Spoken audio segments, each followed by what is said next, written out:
Hi friends, ഞാൻ ഷിജി. എല്ലാവർക്കും SR ഹോബീസിലോട്ട് സ്വാഗതം. ഇന്നത്തെ നമ്മുടെ വീഡിയോ അരിപ്പൊടിയും തേങ്ങയും ഉണ്ടെങ്കിൽ വളരെ പെട്ടെന്ന് തന്നെ തയ്യാറാക്കി എടുക്കാൻ പറ്റുന്ന നല്ലൊരു ബ്രേക്ക്ഫാസ്റ്റ് റെസിപ്പി ആയിട്ടാണ് ഞാൻ വന്നിരിക്കുന്നത്. നമുക്ക് വീഡിയോയിലോട്ട് പോയാലോ? വീഡിയോയിലോട്ട് പോകുന്നതിന് മുമ്പായിട്ട് നമ്മുടെ ചാനൽ ഇതുവരെ സബ്സ്ക്രൈബ് ചെയ്തില്ലേ ഒന്ന് സപ്പോർട്ടും കൂടെ ചെയ്യാൻ മറക്കരുതേ. നമുക്ക് വീഡിയോയിലോട്ട് പോയാലോ? തയ്യാറാക്കാൻ വേണ്ടി 1 കപ്പ് അളവിൽ നൈസായിട്ടുള്ള അരിപ്പൊടി എടുത്ത് വെച്ചിട്ടുണ്ട്.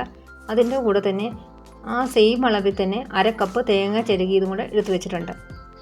അടുത്തായിട്ട് ഒരു പാത്രം എടുത്ത് വെച്ചിട്ടുണ്ട്. ഇതിലോട്ട് ഈ കപ്പിൽ നിന്ന് തന്നെ 2 കപ്പ് അളവിൽ വെള്ളം ഒഴിച്ചു കൊടുക്കാം. പൊടിക്ക് ആവശ്യമായ ഉപ്പും കൂടെ നമുക്ക് അങ്ങ് ചേർത്ത് കൊടുക്കാം. തിളച്ച് വരട്ടെ. 1 ടീസ്പൂൺ വെളിച്ചെണ്ണ നമുക്ക് വേണമെങ്കിൽ ഒഴിച്ചു കൊടുക്കാം. വെളിച്ചെണ്ണയോ അല്ലെങ്കിൽ ഓയിലോ ഏതാണെന്ന് വെച്ചാൽ ഒഴിച്ചു കൊടുക്കാം. ജീരകം ഞാൻ എടുത്തിട്ടുണ്ട്, ചെറിയ ജീരകം, അത് നമുക്കങ്ങ് ചേർത്ത് കൊടുക്കാം. നമ്മൾ എടുത്ത് വെച്ചേക്കുന്ന ആ പൊടി അങ്ങ് ചേർത്ത് കൊടുക്കാം. ഇതിൻ്റെ തവി എടുത്തിട്ടുണ്ട്, നന്നായിട്ടൊന്ന് മിക്സ് ചെയ്ത് കൊടുക്കാം. ഫ്ലെയിം ഒന്ന് ചെറുതായിട്ടൊന്ന് കുറച്ച് വെച്ചതിന് ശേഷം നമുക്ക് ഇട്ട് കൊടുത്താൽ മതി. ചേർക്കണ തേങ്ങയും കൂടെ ഒന്ന് ചേർത്ത് കൊടുക്കാം. ആയിട്ടൊന്ന് മിക്സ് ചെയ്തെടുക്കാം.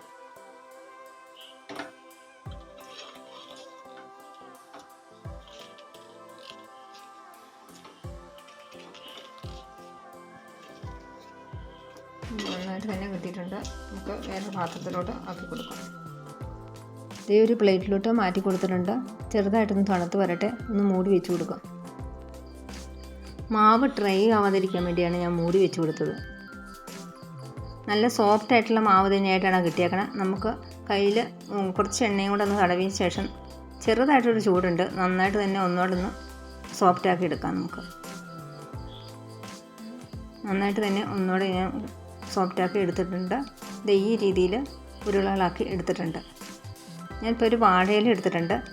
പിന്നെ അതിൻ്റെ മുകളിൽ വേറൊരു വാഴയില ഇങ്ങനെ റൗണ്ടിൽ കട്ടാക്കി എടുത്ത് വെച്ചിട്ടുണ്ട്. ഇത് ഈ രീതിയിലൊന്ന് നമുക്കൊന്ന് പരത്തി കൊടുക്കാം. ഇതിപ്പോൾ ഞാനൊരു പാൻ ചൂടാക്കാൻ വെച്ച് കൊടുത്തിട്ടുണ്ട്. ചൂടായി വന്നപ്പോൾ നമുക്ക് ഓരോന്നും ഇട്ട് കൊടുക്കാം. വേണമെങ്കിൽ കുറച്ച് എണ്ണയോ അല്ലെങ്കിൽ നെയ്യോ നമുക്ക് അടിയിൽ നിന്ന് പുരട്ടി കൊടുത്താലും നന്നായിട്ട് പൊങ്ങി തന്നെ കിട്ടും. ഒത്തിരി ഒന്നും പൊങ്ങത്തില്ല, ചെറുതായിട്ട് അവിടെ ഇവിടെയൊക്കെ ഒന്ന് പൊങ്ങിയൊക്കെ വരും. നല്ല സോഫ്റ്റ് ആയിട്ടുള്ള റെസിപ്പി തന്നെയാണ്. തിരിച്ച് മറിച്ച് നോക്കിയിട്ട് ഓരോന്നും നമുക്കിങ്ങനെ റെഡിയാക്കി എടുക്കാം. പെട്ടെന്ന് തന്നെ നമുക്ക് തയ്യാറാക്കി എടുക്കാനും സാധിക്കും.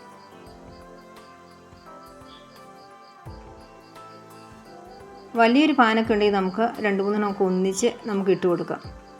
അന്നേരം പെട്ടെന്ന് തന്നെ നമുക്കെല്ലാം റെഡിയാക്കി എടുക്കാൻ സാധിക്കും. ഞാനിപ്പോൾ 2 വീതം ഇട്ട് കൊടുക്കുന്നുണ്ട്.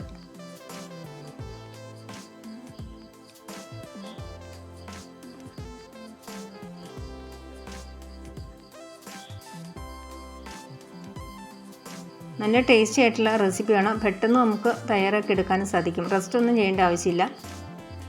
നമുക്കൊന്ന് പരത്തി എടുക്കുന്ന താമസമുള്ളൂ. ഞാൻ പെട്ടെന്ന് തന്നെ എല്ലാം തയ്യാറാക്കി എടുക്കുന്നുണ്ട്. രാവിലെയൊക്കെ നമുക്ക് ഈസി ആയിട്ട് തയ്യാറാക്കാൻ പറ്റുന്ന റെസിപ്പി തന്നെയാണിത്.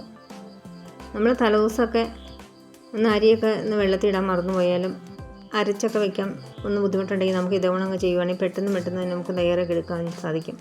അത്യാവശ്യം തിക്കായിട്ട് തന്നെയാണ് ഞാൻ ഓരോന്ന് റെഡിയാക്കി എടുത്തത്.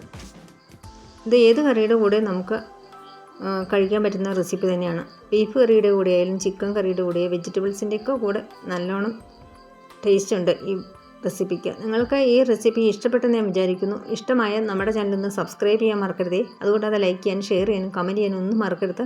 അടുത്തൊരു വീഡിയോ ആയിട്ട് നമുക്ക് വീണ്ടും കാണാം. Thanks for watching.